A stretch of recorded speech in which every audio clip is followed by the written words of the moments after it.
नमस्कार शेतकरी मित्रांनो, आज आपण तुतू कोणत्या महिन्यात लागतात आणि ते परिपक्व होण्यासाठी किती दिवस लागतात ते आपण आता या व्हिडिओमध्ये पाहणार आहोत. 15 फेब्रुवारी नंतर असे तुतू लागायला सुरुवात होतात आणि त्यानंतर अशा पद्धतीने 15 मार्च नंतर हे पिकायला सुरुवात होतात.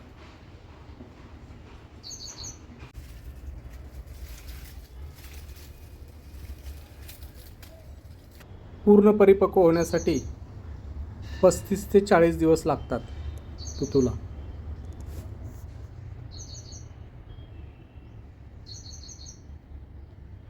हे पहा, ही पहिली स्टेज तुतूची, ही दुसरी स्टेज, ही तिसरी, नंतर जरा लाईट रेड कलर, नंतर काळा आणि रेड कलरचा मिक्स.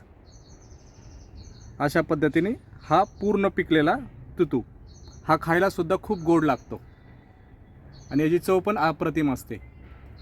आणि हा तुतू खाल्ला तर हा थोडासा लाईट आंबट लागतो, पण ह्यात सी विटॅमिन्स असतात. अशा पद्धतीचे तुतू काढायचे, हे खायला अप्रतिम गोड असतात.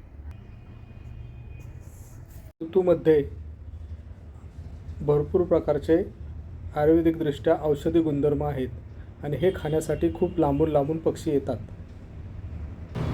अशा प्रकारे हे काळेभोर तुतू खायला एकदम गोड लागतात.